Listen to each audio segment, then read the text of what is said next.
আমি আরেকটা কথা বলতে চাই, খালেদা জিয়া অসুস্থ, তাকে বিদেশে পাঠাও, আল্লাদের আর শেষ নাই। কোন দেশে সাজাপ্রাপ্ত আসামিকে মানে চিকিৎসার জন্য বিদেশে পাঠায় বলতে পারেন? কোন দেশে পাঠায়? এখন উনি সেজে গুজে মেকআপ নিয়ে একেবারে বুড়ুটুরু একে হাসপাতালে যান, আর এদিকে তার ডাক্তাররা আবার রিপোর্ট দেয় খুবই খারাপ অবস্থা, মানে একটা নাকি যায়।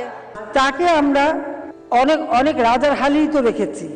এখন সে এবারকে বাংলাদেশের সব থেকে বেশি দামি যে হাসপাতাল, সেখানে চিকিৎসা নিচ্ছে। তার লিভার নাকি পচে শেষ। তো লিভার সাধারণত পচলে মানুষ কি বলে সেটা আমি মুগ্ধ বলতে চাই না। কি খেলে তাড়াতাড়ি লিভার পচে সেটা তো সবাই জানেন। আর রোজই শুনি এই মরে এই যায়। তো বয়স তো 80-র উপরে, তো মৃত্যু সময় হয়ে গেছে, তার মধ্যে অসুস্থ। তো এখানে এত কান্দাকাটি করতে লাভ নাই। খালেদা জিয়াকে যে কারাগার থেকে বাসায় থাকতে দিচ্ছি, চিকিৎসা করতেছি, এটাই কি বেশি না? आए मेरे जान प्यारे मान आँखों की तारा আসমান কি চান মেরে জান পাকিস্তান। এ হলো খালেদা জিয়ার কথা।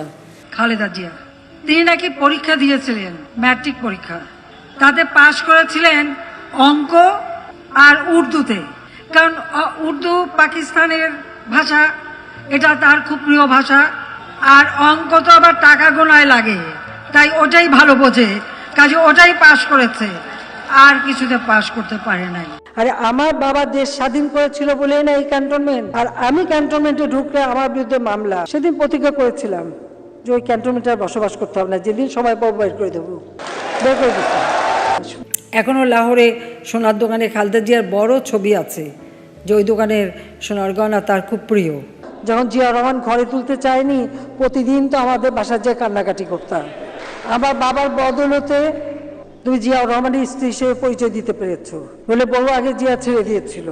জিয়াউর রহমান ছিল matric pass, Khaleda Zia matric fail, আর তার ছেলে কয়েকবার বিভিন্ন স্কুল থেকে এক্সপেল হয়ে শেষে শোনা যায় কোন এক অখ্যাত জায়গা থেকে নাকি একটা সার্টিফিকেট জোগাড় করেছে। আর একজন কুলাঙ্গার বানিয়ে রেখে গেছে জিয়াউর রহমান, সে এখন লন্ডনে বসে আছে।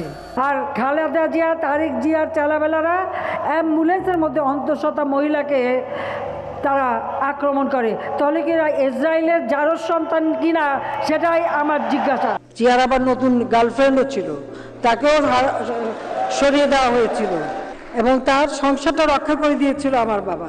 তখন তো মোড়া, আমাদের বাসায় যে মোড়া পেতে বসে থাকতো।